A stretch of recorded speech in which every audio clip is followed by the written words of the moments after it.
Hey Virgo, welcome to Sweet Tea Astrology and Tarot. My name is Erica. Welcome to the channel. This is your December 2016 video. I'm going to speak a little bit about astrology to start off with. Then I'm going to pull some tarot cards for you. Finally finish off with a couple of oracle cards. And try to give you the situation as I see it for the month of December. I'll be around for the full moon for your mid-month video. But for now, Virgo, why don't you sit a spell so we can talk about the stars? On December 2nd or 3rd, depending on where you live on the planet, you will have Mercury moving into Capricorn, which is your 5th house. This is a house of romance and love. This is where you fall in love and where you make your babies. This is the house where you have skin in the game. It's your pleasure. It's your social life. It's your creations. It's your creative ability, your creative pursuits and endeavors. It's your children. On the 7th or 8th of the month, we will have Venus moving into Aquarius, which is your 6th house. The 6th house is the house of work and health, or the competencies and skills that you bring to the services that you provide. It's also your day-to-day to-do list or the daily grind. Now, on the 13th or 14th of the month, depending on where you live on the planet, we will have a full moon at 22 degrees of Gemini, and this will be in your 10th house. The 10th house is the house of dealing with authorities. This is authority figures in your world, the authorities, or authorities in their field, like an expert. It also speaks to your status and reputation in your career. So, a lot of light being cast in that house direction. Forewarned is forearmed, Virgo. On the 19th and 20th of the month, depending on where you live on the planet, we'll have a couple of things happening. The first is Mercury will be moving retrograde in Capricorn, 5th house. This will be going on for the majority of the month. Mercury will go station direct, meaning making that leap towards going back in the forward motion on January 7th or 8th, 2017, depending on where you live on the planet. The other thing that is occurring is that Mars will be moving into Pisces. This is your 7th house. This is a house of dealing with open enemies and counseling. It's also the house of partnerships and how you identify who you are as a human being through those relationships with others. On the 21st or 22nd of the month, depending on where you live on the planet, we've got the sun moving into Capricorn, your 5th house. A lot of energy being put in this 5th house of creation and children, social life, pleasure, romance, falling in love. On the 26th or 27th of the month, depending on where you live on the planet, we're going to have the Jupiter-Uranus opposition, and it will feel like a tug of war being played out in between two of your astrological houses. Jupiter is currently in your 2nd house, and this is the house of your values, your possessions, your earning ability, and your self-esteem. It's your money house. It's the house of mine. Anything you could point to or classify as mine would probably qualify. Now, Uranus is in the 8th house, and this is the house of life, death, and rebirth. It's the house of other people's money. It's the house of regeneration and sexuality and instinct. On the 29th or the 30th of the month, depending on where you live on the planet, we're going to have a new moon at 7 degrees of Capricorn, once again in your 5th house. Sorry about my voice. Temperature changes are starting to hit me hard, and I usually get sick and it hits my voice first. My apologies. Anyways, once again, in the 5th house, dealing with that creation, dealing with, if you're an artist, it would be a really, really bountiful time for you to do a lot of creating. You're going to have that energy playing out for you. And new moons usually take about 6 months until you see the fruition of your seed planted for the new moon. So, Virgo, that's what I see going on for you astrologically. What I'm going to do now is grab my cards, shuffle over them, and meditate, asking for the general messages for my Virgo viewers and friends. And I'll be right back to do an on-camera shuffle for you shortly. Hang tight, y'all. Hey Virgo, I'm back with your cards. I'm going to do an on-camera shuffle for you for a few seconds. I'm going to use this time to remind you that this is a general reading for my Virgo viewers and friends. If this reading does not resonate for you, I suggest you go check your moon or rising sign videos for more resonant messages there. Not every sun sign video is going to resonate each month. You have more than just Virgo in you, dear love.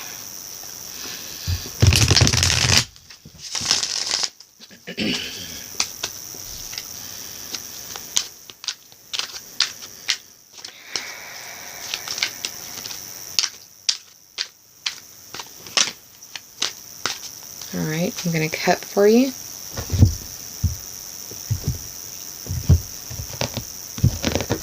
I'm going to take the bottom card to represent the underlying theme or the overarching energy. And I'm going to pull the top 3 for clarity. I'm also going to pull for you 2 oracle cards from the Sacred Rebels Oracle deck by Elena Fairchild.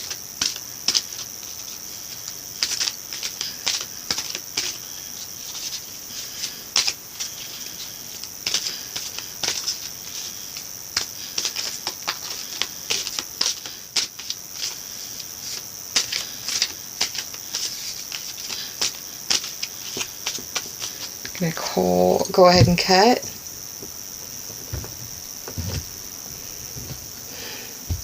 Zoe's getting comfortable. She likes to sit in on the readings. I'm going to pull the bottom oracle card and the top oracle card for you, my dear Virgo. Now what I'm going to do is pause, flip these cards over, do the tarot math, and I'll be right back with your story. Hang tight, y'all. Hey Virgo, I'm back with your cards, so let's get started. The underlying theme or overarching energy for this spread is the King of Swords. Zoe, once again, poking her head around.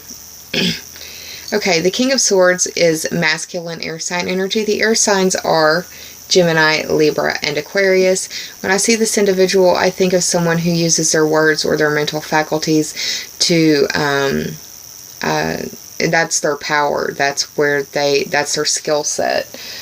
Their intellectual, possible scholar, that sort of thing. The fact that they're in the upright means that this could be you or the attitude that you are employing. It could also be somebody coming to your defense. In a very mundane sense, I see the Swords cards, especially in the upright, as like a lawyer or advocate, somebody standing up and defending somebody else. If the King of Swords is to represent an individual, this would be somebody who is mature, somebody who acts as though they are an adult, even if they are young. But if you're looking for an age range, I see the King as 40 plus. Now, the first card in the top 3 for clarity is the Page of Wands in reverse. The Page of Wands I see as someone who is younger, teenage to mid-20s. The page is childish and immature. This could be somebody that you're dealing with or somebody that you're forced to interact with during the holiday season even. Could be as mundane as that. The wands represent fire sign energy. The fire signs are Aries, Leo, and Sagittarius. It could be their sun, their moon, or their rising sign. If it's not an individual, then it's definitely a message, a messenger, or like an argument that you are in some way being witness to. The second card is the Queen of Swords in reverse. I see this individual as someone who is argumentative, subjective,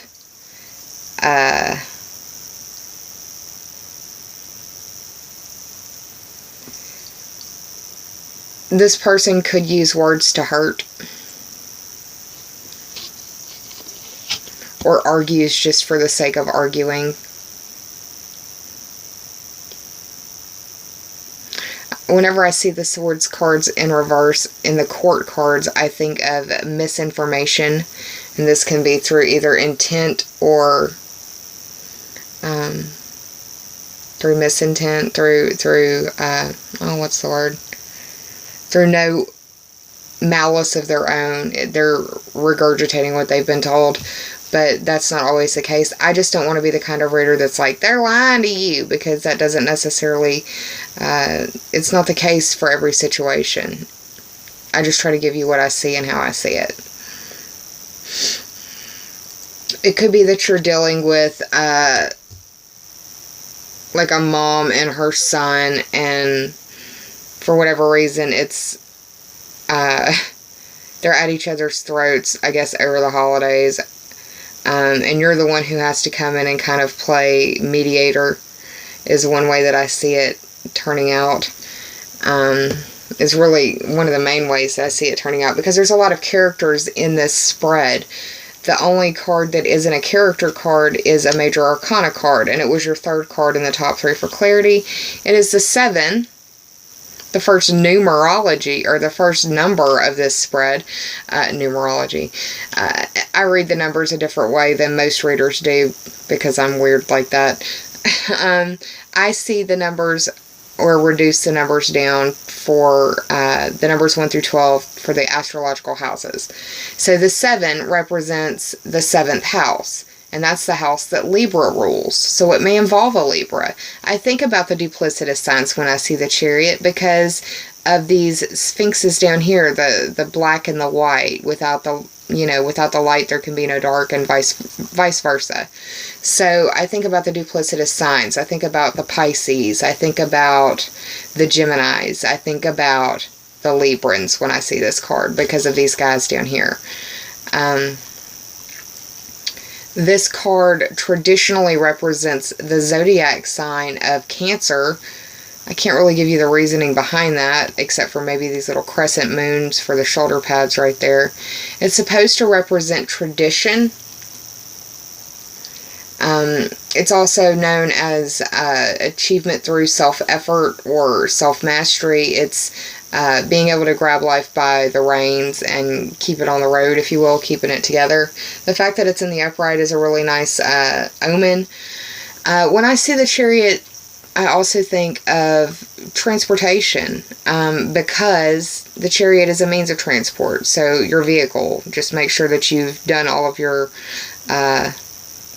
just do a pre-trip check before you hit the road if you're traveling. If you are going by air, and I do see these wings as air travel, it may be that your flight gets delayed and you have to deal with people bitching and whining and complaining like they're the only ones that have to deal with that problem. It's just another way that I see it playing out. But the outcome, the best way for you to handle it is to be this King of Swords and be authentic, but be cerebral, be about the facts, understand the case, understand the arguments at hand, and or you may be dealing with somebody in the legal field, or some of the, something of that nature. But you've got the Queen of Swords in reverse and the King of Swords upright. Got a lot of air signs playing out in your world for you, possibly. Now, I did the math on this spread, and the only number that showed up was 7, and I've already spoken about that house, but it's the house of Libra, the house of open enemies. It's the house of counseling. It's the house of your partnerships and relationships, and how you identify who you are as a human being through those relationships and those day-to-day interactions, people that you deal with on a very regular basis. So, Virgo, I'm going to transition over to the Oracle cards now. And the first card that I pulled for you is one that has shown up quite a bit in this series. It's the Power of Attraction, the number 13 card from the Sacred Rebels Oracle deck. 1 + 3 is 4, and that speaks to the House of Cancer, the House of Home and Family, or your roots and your foundation. Could possibly mean something to some of you out there. But this card, I feel like it's popping up because we just got finished going through the 11/11 twin flame portal day, if you will. I don't like to talk about that very much. I feel like it's really discussed too much as it is. I think that's a pretty sacred union, so I try to give it the respect that it's due. But this is a card that does indicate that you could be dealing with somebody of that level or caliber in your world, or just a soulmate. Soulmates aren't necessarily the person that completes you, a la Jerry Maguire. Soulmates can be friends. Soulmates can be enemies. Soulmates can be parents. Soulmates can be children. You know, soulmates can be the person that calls 911 in the middle of the night to save your life in the middle of, you know, when your house is on fire. Soulmates can be those kind of people that are pivotal in your life, and you don't have to know them long. You could have known them your whole life. It really depends. But if you are watching a video like this, then you're of the sensitive variety, I assume, or I would like to believe you're sensitively inclined, and you have an instinct when you're around somebody that you have a soul contract with. This card, though, when I see it, indicates that you're capable of attracting exactly who or what you need to bring the chapter or the cycle that you're in to fruition and a happy closure. This is a very, very, very, very fertile time for you right now. If you aren't looking to create children, then put this towards artistic endeavors or crafting. Even if it's writing or journaling, that would also be very, very good for you. Understand that creation is a process of edits, and that the first version is never going to look like the final version.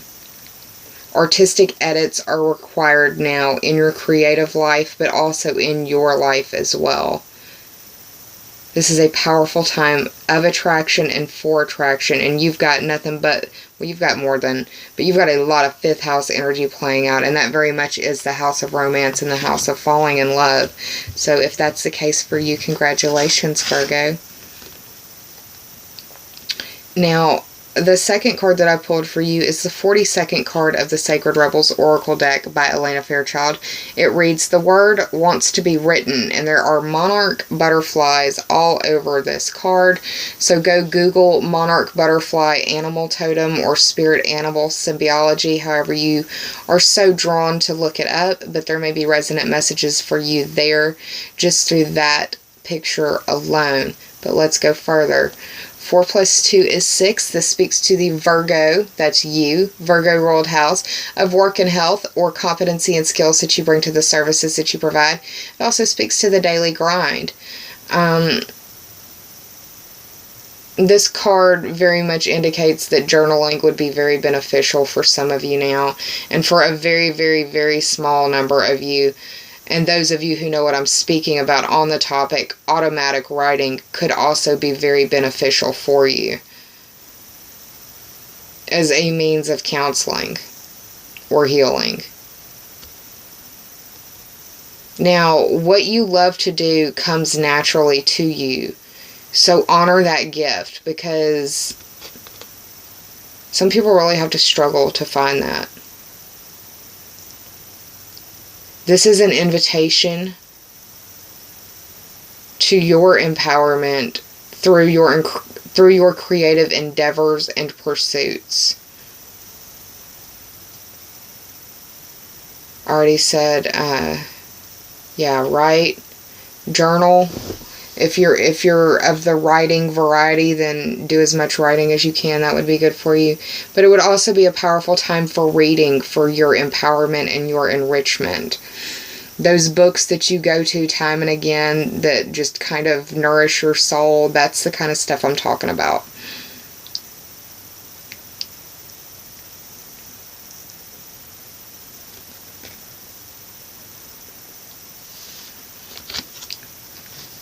So Virgo, that's what I see going on for you in December. I hope that you have a happy holiday season. I hope that you are making memories with your friends and family, because those are things that you don't have to buy and that no one can ever take from you. Please employ your self-care measures.